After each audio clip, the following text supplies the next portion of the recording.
మనకి మా బార్డర్ లో ఉండేది.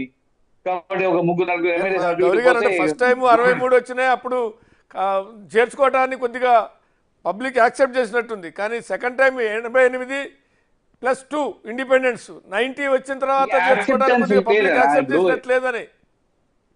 మనకి అపోజిషన్ కొట్టి పడేయాలని అంటే ఇదే స్ట్రాటజీ ఉంటుంది. మనకి అపోజిషన్ ఉండొద్దు, మనకి దోకా ఉండకపోవద్దు. ఇప్పుడు కాంగ్రెస్ పార్టీకి ఎన్ని 64 సీట్లు ఉన్నాయి. వాళ్ళకి ఏంటంటే రేపు నలుగురు ఐదుగురు అటు ఇటు బై ఛాన్స్ ఏమైనా జంప్ అయినా కూడా, లేదంటే ఏమైనా బెదిరించినా కూడా గవర్నమెంట్ పడిపోయే స్కోప్ ఎక్కువ ఉంటుంది. ఇక్కడ రెండు కాబట్టి అది సిమిలారిటీస్ మీకు గుర్తు చేస్తున్నా గౌరీ గారు.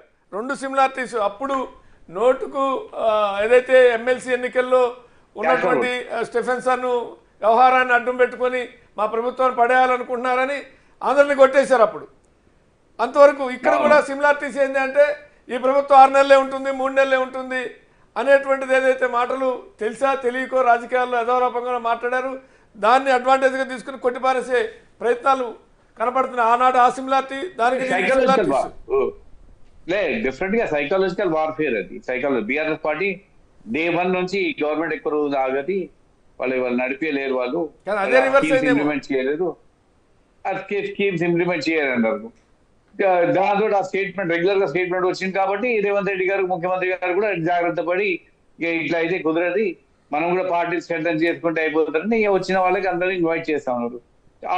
చాలా నాగేందర్ గారు కానీ ఎంతో మంది ఒక 50 మంది ఆల్రెడీ వచ్చి కలిసిపోయారు. మేము అంటే కాన్వా చేసుకున్నారు. తర్వాత బయట స్టేట్మెంట్ మేము జాయిన్ కాలేదు, మేము వెళ్ళి ఉట్టి ముఖ్యమంత్రి గారు కలిసేది వచ్చామన్నట్టే. But indications are very clear. ఏంటంటే వాళ్ళు డెఫినెట్ గా పార్టీ జంప్ చేశారు. 2/3 మెజారిటీ కావాలంటే 26 మంది కావాలి ఎమ్మెల్యేస్ కాంగ్రెస్ నుంచి. 26 మంది అయిపోయిందంటే పార్టీని విలీనం చేసుకోవచ్చు వాళ్ళు. కాబట్టి ఐ థింక్ ఇంకా రాను కొన్ని రోజుల్లో డెఫినెట్ గా అందరు ఇక్కడనే జంప్ అవుతారు. ఇప్పుడు ఈ కాలంలో ఎట్లా అంటే ఎమ్మెల్యేస్ కానీ ఓపిక లేదు, వాళ్ళు అపోజిషన్ కూర్చొని మనం నడిపారంటే కాదు. మనం రూలింగ్ పార్టీలో ఉంటేనే మనకు 2 పనులు అయితే 2 పైసలు సంపాదించుకోవచ్చు, 2 కాన్స్టిట్యున్సీ కూడా మనకు డెవలప్మెంట్ అవుతుండొచ్చు అని ఒక ఆశతోటి వాళ్ళు వెళ్తా ఉన్నారు. అండ్ సెకండ్ రూలింగ్ పార్టీలో ఉంటే ఆ పవర్ అనేది డిఫరెంటే ఉంటుంది. అండ్ సెకండ్ ఆల్రెడీ ఎంతో మంది ఎమ్మెల్యేస్ మీద అలిగేషన్స్ ఉన్నాయి. ఆ అలిగేషన్స్ తట్టుకోలేక కూడా జాయిన్ అయిన కేసులు కూడా చాలా ఉన్నాయి. కాబట్టి but it's very unethical practice అండి. ఎందుకంటే భారతదేశంలో మొత్తం మన తెలంగాణ ఒకటే కాదు, ప్రతి చోట కూడా ఇదే జరుగుతూ ఉంది, విచ్ ఇస్ నాట్ రైట్. ఒక మేనిఫెస్టో మీద గెలిచేసి, ఒక సిద్ధాంతాల మీద, ఒక పార్టీ సిద్ధాంతాల మీద గెలిచి రాత్రికి మనకి మళ్ళీ సీట్ కోసం ఇంకో పార్టీలో రూలింగ్ పార్టీలో జాయిన్ కావడం అంటే మాత్రం ఇట్స్ క్వైట్ అన్ఎథికల్.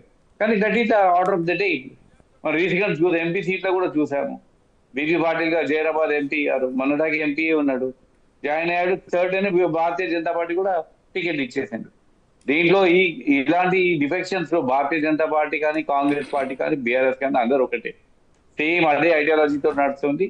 మనం స్ట్రెంథెన్ చేసుకోవాలి, డిఫెక్ట్ చేసుకోవాలి అక్కడి నుంచి. రైట్. వేణుగోపాల్చారి గారు అంటే